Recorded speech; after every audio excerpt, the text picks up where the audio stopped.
Bom, e se aquele ressentimento que a gente guarda hoje não fosse só um peso psicológico? Tipo, e se fosse literalmente um ímã? Um imã que nos acorrenta à pessoa que a gente mais detesta. Exatamente. E que sobrevive até mesmo à nossa morte biológica. Porque, assim, geralmente a sociedade trata o perdão como um contrato super rápido, né? Se bem burocrático, quase. Pois é, alguém comete uma falha, diz ali umas palavras de desculpa, a outra parte aceita e pronto. O assunto é dado como encerrado. Um processo binário e limpinho. É, mas quando a gente mergulha nas fontes da nossa imersão de hoje, essa transação simples se revela uma ilusão bem perigosa, sabe? Ah, com certeza. A literatura que a gente está analisando hoje propõe uma visão radicalmente diferente. Não estamos lidando com conselhos genéricos de comportamento. Não, mesmo. São manuais que detalham a anatomia mecânica quase cirúrgica das relações humanas e espirituais. O material compila desde ensinamentos originais de Jesus, como aquela famosa metáfora do argueiro e da trave, Essa é clássica. muito clássica, e vai até análises super profundas assinadas por guias espirituais e figuras históricas.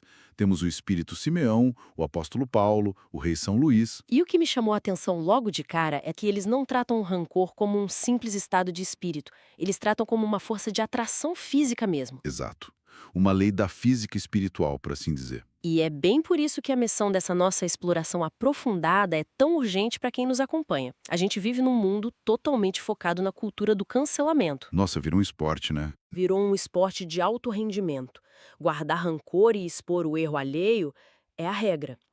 Então, entender essa lógica fria e pragmática do perdão deixa de ser só uma questão de, ser uma pessoa boazinha. Não é sobre ser ingênuo. Não, passa a ser literalmente a chave para nossa sobrevivência mental e para nossa segurança a longo prazo. Mas, antes da gente debater os motivos dessa segurança, os textos nos obrigam a definir o que é o perdão real. Certo, vamos desempacotar isso. Porque a distinção que eles fazem entre as várias formas de perdoar simplesmente destrói as versões falsificadas que a sociedade costuma aplaudir por aí. E como começa essa distinção? Começa pela análise da misericórdia.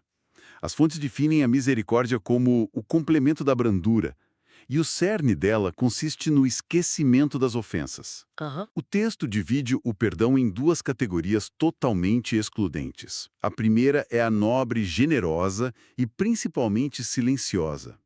Ela não fere o amor próprio de quem cometeu a ofensa. E a segunda? A segunda é condicional e super ruidosa. É aquele perdão em que a pessoa ofendida impõe condições humilhantes, sabe? Sei. Ela estende a mão por ofensor com ostentação, fazendo questão de ter uma plateia em volta. Olha, lendo essa parte, a sensação que eu tive é de estar diante de uma enorme campanha de relações públicas do ego. Perfeito, é bem isso. Porque, tipo, a pessoa não tá perdoando para curar uma relação fraturada. Ela usa o erro do outro como um palanque para posar de superior ali no tribunal da opinião pública. A intenção oculta não é a paz, né? Não, é só reforçar a própria imagem de, sei lá, divindade moral. E o que é fascinante aqui é que a análise desce ainda mais a fundo nessa hipocrisia quando traz as instruções do Espírito Paulo. Ah, essa parte é muito reveladora. Sim, ele separa o perdão dos lábios do perdão do coração. Porque muitas pessoas proferem a palavra perdão, mas mantêm uma cláusula de distanciamento. Tipo, eu perdoo, mas exijo não cruzar com essa pessoa nunca mais. Ou então tem aquele cenário ainda mais comum, né? Qual? A pessoa diz que perdoa, mas quando o antigo ofensor sofre um revés na vida, tropeça, bate o carro. Dá aquela ligueira íntima. Exato. Dá um sentimento de que a justiça foi feita. O texto expõe que a verdadeira intenção é o que conta. Porque a análise moral não se baseia em simulacros verbais. Deus ou a inteligência superior julga as intenções secretas. Mas tem um ponto nessa instrução que me gerou um conflito quando eu estava me preparando para hoje. Qual parte? Os textos mencionam uma passagem clássica sobre fazer uma oferenda no altar. Naquela época, o ápice da religiosidade era levar sacrifícios materiais para Deus, certo? Certo. Era o protocolo máximo. Aí a instrução diz que se a pessoa lembrar de uma desavença quando chegar no altar, ela tem que largar a oferenda lá e se reconciliar com o irmão. E só depois voltar. Sim, isso é muito radical para a época. Parece que anula completamente o valor da prática religiosa externa em favor de resolver um conflito humano. porque o ressentimento invalida uma coisa que, teoricamente, seria dedicada ao divino. O mecanismo por trás disso é a ideia de coerência interna. Segundo a lógica do texto, um sacrifício material é muito fácil. É só comprar um bicho e levar lá. Exato, custa só bens ou recursos. Mas o sacrifício do próprio ressentimento exige a morte do ego, do orgulho. Ah, entendi. A literatura sugere que a divindade avalia o recesso do coração, sabe? A frequência íntima do indivíduo. Então, se a mente está carregada de ódio... Qualquer oferenda externa é inútil. O canal de comunicação íntima está bloqueado por essa animosidade. O perdão cristão descrito ali demanda o que eles chamam de um esquecimento absoluto. Lançar um véu sobre o passado. Pera, essa exigência de esquecimento absoluto soa um pouco irreal, não acha? Como assim? Matematicamente e até biologicamente mesmo, a mente humana não funciona como um disco rígido que a gente formata. Como é que a gente pode simplesmente apagar uma ofensa grave da memória sem que isso pareça uma amnésia patológica? É uma ótima pergunta. O texto não está exigindo o impossível da gente. Essa é uma confusão super comum e os próprios autores esclarecem isso. O esquecimento sugerido não é uma falha neurológica. Ufa, não é perder a memória. O véu lançado sobre o passado significa neutralizar a carga emocional que está associada àquela lembrança. Então eu lembro do que aconteceu, mas Mas essa lembrança não gera mais cólera, não gera desejo de vingança ou amargura. É uma alquimia interna. faz todo sentido. E isso nos conecta àquela regra famosa dos ensinamentos de Jesus de perdoar 70 vezes, 7 vezes. O perdão tem que ser ilimitado. Ilimitado, mas o texto faz uma ressalva interessante de que o mérito é proporcional à gravidade do mal. Claro, porque perdoar um esbarrão no corredor é fácil. Não exige nenhum esforço moral da minha parte. Exatamente. A verdadeira mecânica da misericórdia só é testada de verdade diante de uma traição ou de um golpe bem profundo. E é justamente nesse cenário extremo que as fontes entregam o argumento mais perturbador da nossa exploração de hoje. É a parte que muda o jogo. Demais. Elas recomendam a reconciliação imediata com os adversários baseadas numa premissa sombria. A morte não nos livra dos nossos inimigos. Essa frase é pesada. Para mim, subverte tudo que a gente pensa sobre o fim da vida. Tem aquele ditado antigo, né? Morto o animal, morto o veneno. Sim, que significa que, acabando o problema físico, acaba a consequência. Isso. E o texto classifica esse provérbio como uma inverdade perigosa quando a gente aplica o comportamento humano. Se conectarmos isso ao panorama geral, a implicação dessa premissa é o centro de gravidade de toda essa filosofia. Explica melhor isso. A tradição materialista assume que, com o fim biológico, cessam os conflitos. A pessoa morreu, acabou a briga. É o que a maioria espera, né? Paz no túmulo. Trabalham com o paradigma da continuidade da consciência. Se a consciência sobrevive ao corpo físico, as emoções que ela carrega sobrevivem junto.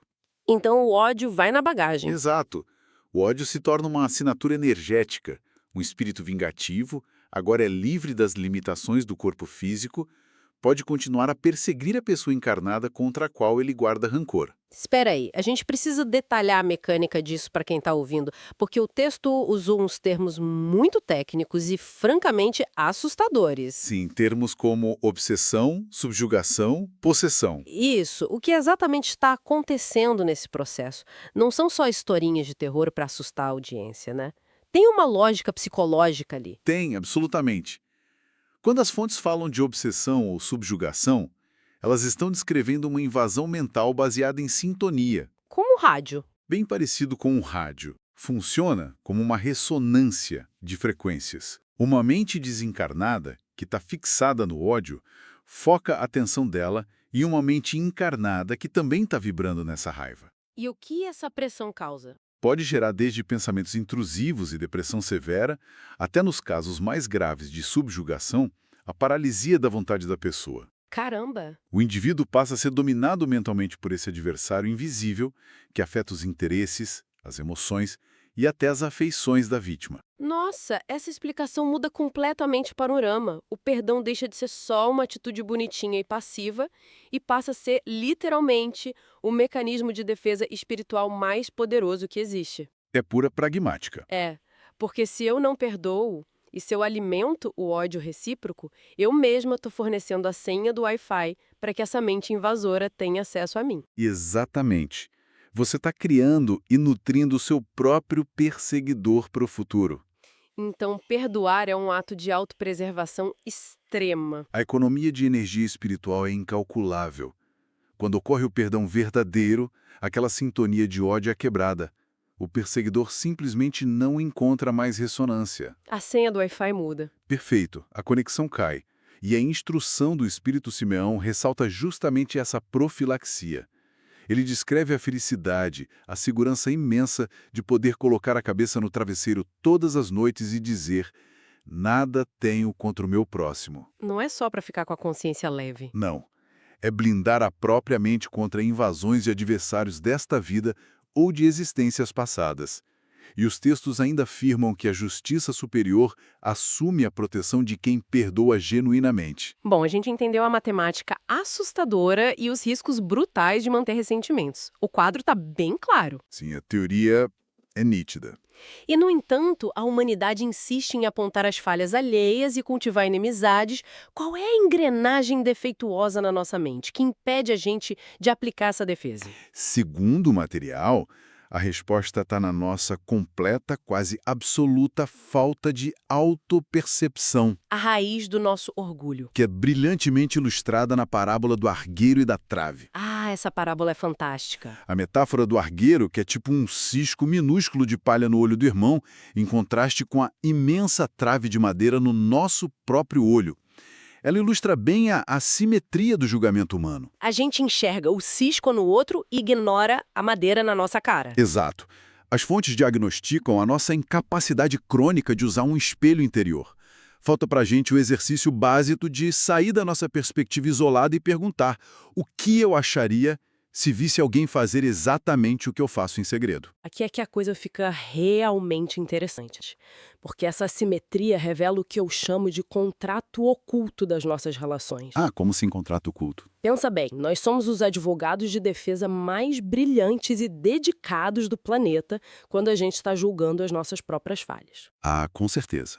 A gente sempre tem uma justificativa pronta. Sempre. A gente fornece todo o contexto. Ah, eu estava exausta, eu sofri muita pressão, mas não era essa a minha intenção real. O nosso erro é sempre um acidente perdoável. Mas quando é o outro? Quando o colega de trabalho, um familiar erra, a gente veste a toga de promotor implacável. Promotor linha dura. Total, não existe o contexto para o outro. A falha dele é tratada como um erro estrutural, como a prova irrefutável de um desvio de caráter. A literatura aponta que a força motriz dessa dualidade toda é o orgulho. Tem até um argumento de que uma caridade orgulhosa é um contrassenso mecânico. Eles se anulam, né? Sim, os dois sentimentos se repelem. E o antídoto mais engenhoso já registrado contra esse promotor implacável que mora dentro da gente é a narrativa da mulher surpreendida em adultério. Nossa, essa passagem que os textos trazem é fascinante.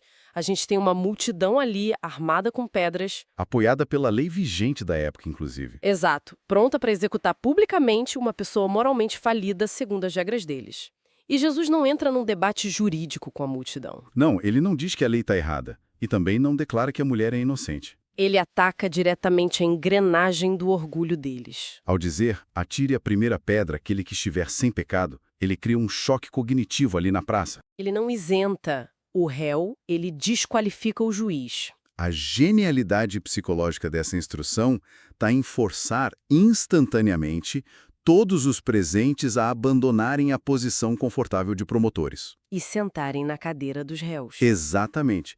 E quando os mais velhos começam a ir embora primeiro, o texto denota que, quanto mais tempo de vida a gente acumula, maior é o inventário das nossas próprias falhas. Faz todo sentido. A indulgência, a partir desse momento, deixa de ser vista como um enfeite moral e passa a ser um dever absoluto de reciprocidade, porque todo mundo precisa dela. Então, o que tudo isso significa na prática?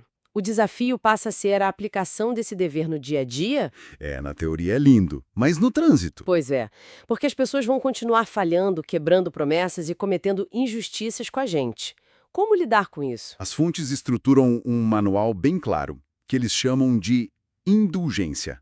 Como funciona segundo o texto? Nas instruções do Espírito José, a indulgência verdadeira opera de um jeito meio peculiar. Ela procura não ver os defeitos alheios. E se a evidência for tão gritante que não dá para ignorar, ela tenta ocultar a falha dos outros. Sempre achando uma desculpa, né? Sim, tendo sempre uma escusa plausível na manga para o erro do outro. E não fazendo comentários chocantes ou fofocas. Mas, peraí, aqui eu preciso fazer uma objeção bem vigorosa. Diga. Se a gente adotar essa postura de fechar os olhos para os defeitos, de ficar sempre inventando desculpa para a falha dos outros, a gente não corre o risco de patrocinar a impunidade? É o medo de todo mundo. Porque a indulgência, dita assim, soa muito como um convite para a gente virar capacho de gente tóxica. Como é que a gente diferencia a indulgência saudável de uma cegueira voluntária que só premia o agressor? Perdão, exatamente essa aparente contradição. O que eles dizem? A recomendação de focar nas escusas e de não espalhar comentários amargos se aplica àquelas imperfeições diárias, sabe? Aos atritos comuns de convivência que ferem mais o nosso ego do que qualquer outra coisa. Ah, as pequenas coisas. Isso. O bispo Dufetré, que é citado nos textos, explica que o rigor desanima e irrita, enquanto a caridade atrai e acalma. Entendi. A instrução é vir os defeitos alheios superficialmente. Não gastar energia dissecando a falha. Em vez disso, focar no que ele chama de centelha vivaz da essência espiritual. O que seria isso? É o germe de virtude, de bondade, que resiste até nos cenários mais improváveis. O que tem de bom na pessoa? Nossa, mas essa explicação choca de frente com a cultura das nossas redes sociais de hoje em dia. Ah, vai na contramão total. Total. Hoje o algoritmo do mundo premia a falta de indulgência. A moeda de troca que gera cliques é a sua capacidade de printar o erro do outro, expor a falha e ridicularizar a pessoa publicamente. A cultura do linchamento digital. Exato! A nossa cultura digital é toda baseada na severidade máxima com os outros e na indulgência absoluta com o nosso próprio grupo. E o que essa cultura está fazendo, sobre a ótica dessas fontes espirituais, é alimentar coletivamente o orgulho humano. Como assim? Quando alguém expõe o erro do outro na internet, a mensagem subliminar quase nunca é o desejo real de justiça. A declaração verdadeira é: vejam como eu sou superior a esse tipo de comportamento. É a campanha de RP do ego de novo. De novo. E o bispo João de Bordeaux acrescenta uma camada extra quando diz que perdoar exige substituir a cólera que polui a mente pelo amor que purifica. Não é só jogar o lixo para baixo do tapete. É alterar a natureza da emoção. Exato. Mas sobre a questão da impunidade que você levantou, que é crucial, ela é respondida com a precisão cirúrgica na seção final das fontes. O limite da tolerância. Ufa, ainda bem. Porque ouvindo tudo isso, dá a impressão de que a gente tem que ser omisso diante do mal evidente e deixar os vilões soltos. De forma alguma. Fica evidente que a indulgência tem regras rígidas. O Espírito São Luís esclarece que observar o mal não é proibido. Até porque viver num mundo de fantasia seria perigoso, né? Sim, seria nocivo para o nosso próprio desenvolvimento. Ele diz que repreender também não é proibido. Mas ele introduz um critério muito severo. O direito de censurar o outro repousa exclusivamente na autoridade moral de quem faz a censura. E essa autoridade só vem do exemplo prático no bem. Perfeito. A linha divisória entre a indulgência e a omissão criminosa está na intenção. Como a gente mede essa intenção? Se a pessoa repreende o outro pelo prazer sádico de ver ele cair, ou só para denegrir a reputação, isso é maldade pura, mesmo que o fato denunciado seja 100% verdadeiro. Nossa, esse é um tapa na cara das redes sociais. É. Agora, por outro lado, se a repreensão é feita com moderação, com o objetivo de corrigir como irmão e proteger de danos futuros, aí a repreensão vira um dever moral, um dever de caridade. E as fontes dizem que a gente pode observar as imperfeições dos outros em silêncio, né? Sim, é super útil como um estudo moral. Funciona como um mapa do que evitar em nós mesmos. A gente aprende com o desastre alheio em vez de ficar comemorando a queda da pessoa. Então a indulgência não é ser um capacho passivo. Tem uma matemática social aqui. Proteger o coletivo de um predador moral é mais importante do que proteger a reputação do predador. Essa é a síntese perfeita. É o momento em que a caridade para as vítimas em potencial se sobrepõe à caridade para o agressor. Tem alguma exceção clara onde a gente deve expor? Sim. Se o defeito da pessoa prejudica só ela mesma, expor é fofoca. Mas se a imperfeição se converte em ações que ameaçam terceiros, Se a pessoa está causando dano deliberado. aí o ocultamento deixa de ser indulgência e vira cumplicidade. Desmascarar a hipocrisia para evitar que um monte de gente seja lesada é um dever absoluto. A própria biografia de Jesus é usada nos textos para demonstrar isso. Verdade. Ele desmascarou os hipócritas de forma bem enérgica. Muito dura. O filtro que as fontes deixam para a gente é de uma autoavaliação rigorosa. Você tem que se perguntar: essa denúncia serve para curar a situação e proteger inocentes? Ou serve só para massagear o meu ego de justiceiro? O justiceiro moral foca na destruição. O pacificador foca na proteção coletiva. Exatamente. O abismo entre os dois está na intenção íntima. Bom, foram muitas engrenagens dissecadas durante a nossa imersão de hoje. Para quem acompanhou esse papo super denso até aqui, como é que a gente pode amarrar as grandes ideias? Olha, a exploração toda demonstrou que o perdão não tem nenhuma relação com fraqueza ou submissão. Na verdade, é a arquitetura de defesa mais sofisticada que existe para a nossa saúde mental e espiritual. Porque previne a conexão do Wi-Fi do mal. E isso, manter rancores cria correntes magnéticas com consciências que podem nos atormentar muito além dessa vida biológica, A gente viu que o ego e o orgulho atuam como uma trave no nosso olho. distorcendo a nossa autopercepção e transformando a gente em juízes tiranos dos outros. Perfeito. A solução que os textos propõem é adotar a indulgência como nosso sistema operacional padrão. O modo de fábrica da nossa mente. Isso. Silenciar diante daquela ofensa superficial e focar na centelha de decência que tem no outro. E deixar a ação enérgica e a denúncia como ferramentas de emergência. Usadas só para a defesa do bem comum e sempre guiadas pela autoridade moral, nunca pelo prazer de destruir. Exato.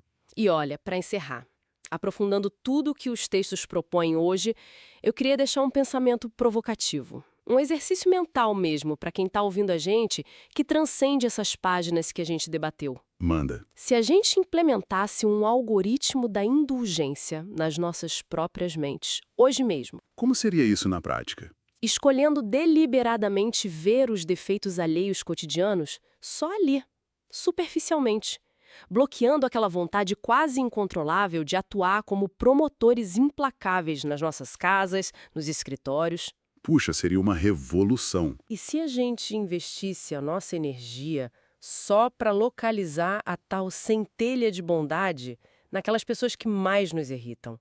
Quanto do nosso estresse, da nossa ansiedade e da exaustão mental simplesmente desapareceria antes do final do dia? Uma boa parcela, eu diria. É razoável supor que uma parcela massiva evaporaria.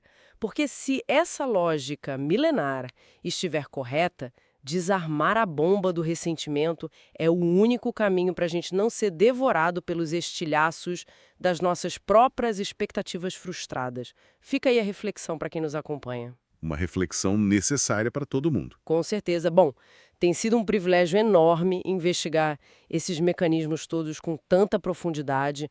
A gente espera que essa nossa exploração aprofundada ofereça clareza e estratégias reais para os desafios que todo mundo enfrenta no dia a dia. É isso aí. E que a gente consiga colocar um pouquinho disso em prática. Perfeito. Um grande abraço a todos e até a nossa próxima exploração aprofundada.